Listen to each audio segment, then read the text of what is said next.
The time is 9:34 a.m., May 5th, 1961, Cape Canaveral, Florida. High above, atop this Redstone rocket, 10, 9, Alan Shepard waits. 7, 6, 5, 4, 3, 2, 1, 0. Lift off. All Roger, lift off and the clock has started. Yes, the clock had started, not only on this nation's first manned flight into space, but it had started on a new age in manned space exploration.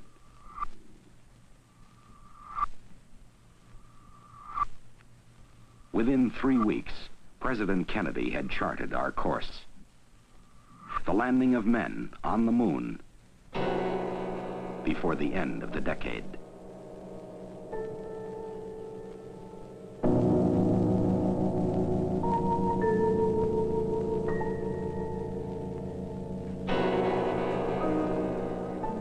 This is the moon, man's first stop on his way to explore our solar system. To get there and return successfully before 1970 is the primary objective of NASA's Project Apollo. A project that represents the greatest, most intricate mobilization of government, science, and industry ever attempted outside of war. An immense scientific program in which the United States will invest some $20 billion before it is achieved.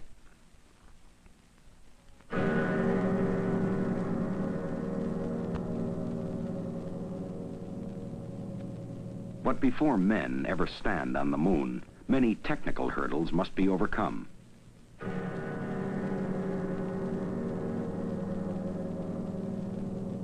The steps remaining parallel the steps undertaken in the development of aviation. Project Mercury put us through the Kitty Hawk stage in space.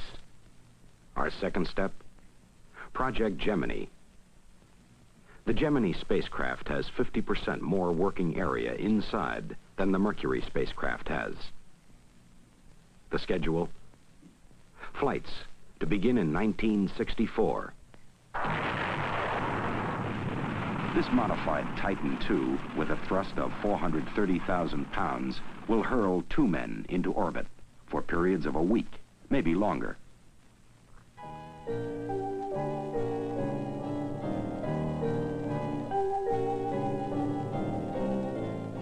Using propulsion units, they will rendezvous dock.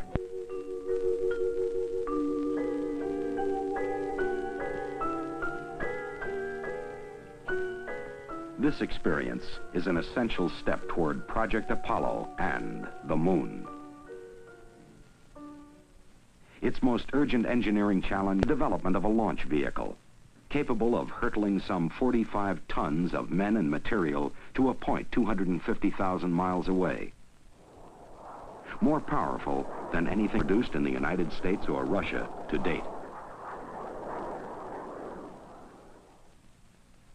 During the Apollo program, NASA will use 3 different launch vehicles: Saturn I, Saturn 1B, and Saturn V.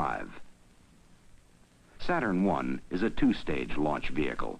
Its first stage has a total thrust of 1.5 million pounds. Saturn 1B is also a 2-stage vehicle. However, its upper stage contains more than twice the power of the Saturn I second stage. The Saturn V is a 3-stage vehicle. It has a booster thrust of 7.5 million pounds, enough power to put 80 Mercury capsules in orbit, or to send the equivalent weight of 2 freight cars to the moon. The Apollo spacecraft consists of 3 modules. The command module is the basic unit of the spacecraft. It carries 3 astronauts, houses the life support system, guidance system, and the navigation and communication system. The service module carries a propulsion engine for trans-lunar flight. The Lunar Excursion Module is the only portion of the spacecraft that will land on the moon. Each phase of Project Apollo is keyed to one of the 3 launch vehicles. During the first phase of the project, the command and service modules will be launched into Earth orbit. These flights begin in calendar year 1965.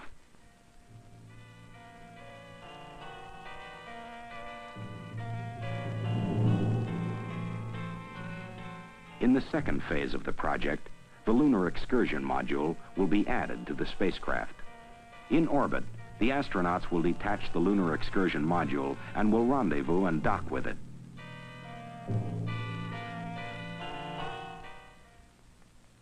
In phase 3 of the project, NASA will use a new concept for assembling the Saturn V in a vertical position. Assembly will take place in a building over 50 stories high. Here, Apollo and Saturn V will be assembled.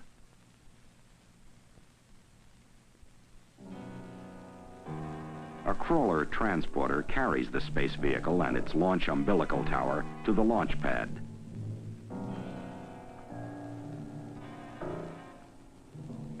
When all of the preparations have been completed, the final objective, the journey to the moon, will be attempted. Here's what will happen.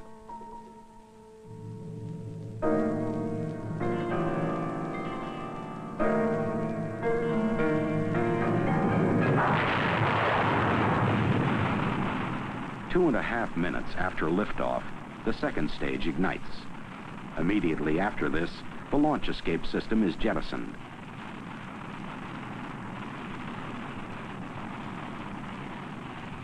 Six minutes later, the second stage burns out. Now the third stage places the spacecraft in an Earth parking orbit. Once this is accomplished, the third stage shuts down.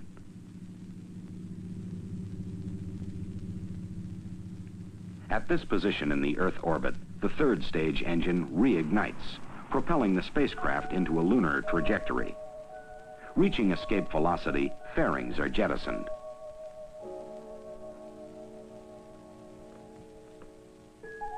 The astronauts reposition the command and service modules with the Lunar Excursion Module.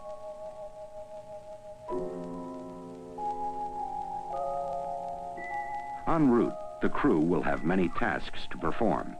If mid-course corrections are necessary, they will fire the service engine, putting their spacecraft on the proper trajectory. Their journey to the moon will take 3 days.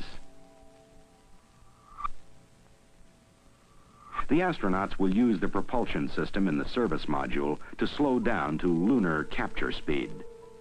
They will enter a circular orbit approximately 100 nautical miles above the moon's surface.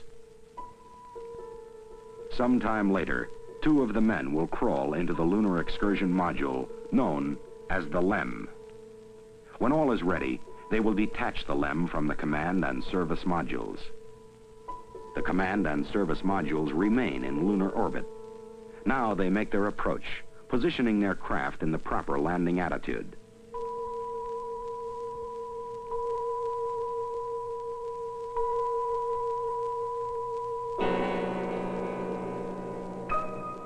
First, they will make a reconnaissance pass. If all looks well, they will start their actual landing approach. The rate of descent and flight path will be carefully controlled. Before either of them sets foot on the moon, the LEM will be prepared for relaunching. Their pre-launch checkoff list will be monitored by the third astronaut left in lunar orbit.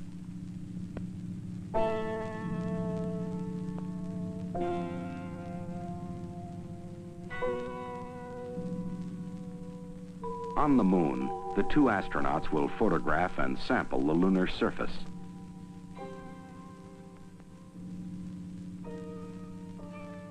Apparatus will be left behind to transmit scientific data back to the Earth. All told, the astronauts will explore the moon for about 1 day.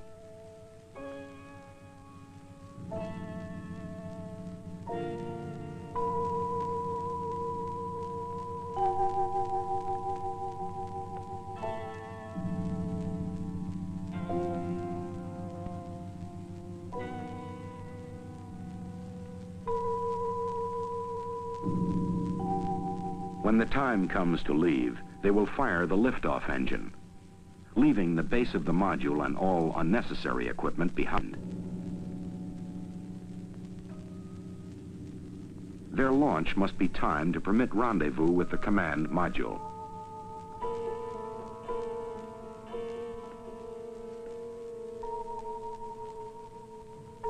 Docking, the two explorers return to the command module. Once inside, they will detach the LEM, leaving it in lunar orbit. When everything checks out, the astronauts will fire the service module for the return trip to Earth.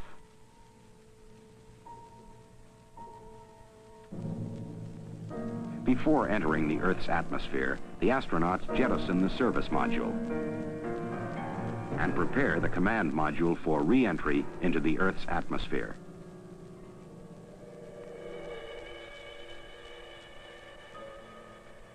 Parachutes will now gently lower the command module.